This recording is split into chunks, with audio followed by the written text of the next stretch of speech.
Friends, welcome to யாஷிகர். ரொம்பவே சூப்பரா high வோல்டேஜான ட்ராக்கா நெறைய விஷயங்கள் போயிட்டுருக்கு. நம்மளோட ஆஹா கல்யாணம் சீரியல் எதிர்பார்க்காத பல திருப்பங்கள வந்து கொண்டு போயிட்டுருக்காங்க.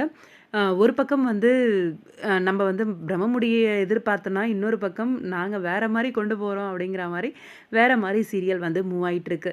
ஆனா, ஃபுல்லாவும் சேஞ்ச் ஆகல. கொஞ்சம் கொஞ்சம் வந்து சேஞ்சஸ் பண்ணி எடுக்குறாங்க.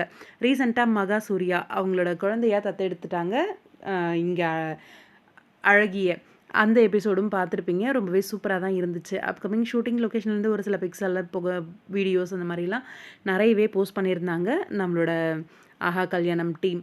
அ அப்கமிங்கில விஜயோட அரெஸ்ட் சீக்வென்ஸ் வரப்போகுது அப்படின்ற அப்டேட் வந்து ஆல்ரெடி குடுத்துருந்தேன்.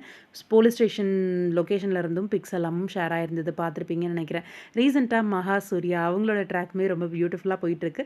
மகா கிட்ட வந்து கொஞ்சம் ஆ மூவ் ஆன் ஆகுறதுக்கு அப்ரோச் பண்ணுவாரு. ஆனா, மகா வந்து அதுக்கு கொஞ்சம் முரண்பாடாவே இருந்துட்டுருப்பாங்க. கொஞ்சம் கோவமா இருக்கா மாரியே காமிச்சுட்ருப்பாங்க. இவங்க 2 பேர் அதாவது மகா, சூர்யா 2 பேரும் சேர்ற அந்த பியூட்டிஃபுல்லான ஒரு ட்ராக் வந்து சீக்கிரமாவே வரப்போகுது. எனக்கு தெரிஞ்சு பிரபாவோட மேரேஜ் ட்ராக் இருக்கு இல்லையா? அதுக்கு முன்னாடியே இந்த சீக்வென்ஸ் வந்து நடந்துரும். ரொம்பவே சூப்பராவும் இருக்கும் அவங்களோட அந்த ட்ராக்கு. பிரம்மமுடிய பொறுத்தவரைக்கும் ஒரு பாழடைஞ்ச பங்களாக்கு கூட்டிட்டு போயி, மகாவா, சூர்யாவ ஏத்துக்கிற மாரி ட்ராக் வந்து கொண்டு வருவாங்க. இங்க என்ன பண்ண போறாங்கன்னு தெரியல. வெயிட் பண்ணி பார்ப்போம். உங்களோட கருத்து என்ன? ஆஹா கல்யாணம் சீரியல் போற ட்ராக் பத்தி கமெண்ட் பாக்ஸ்ல சொல்லுங்க.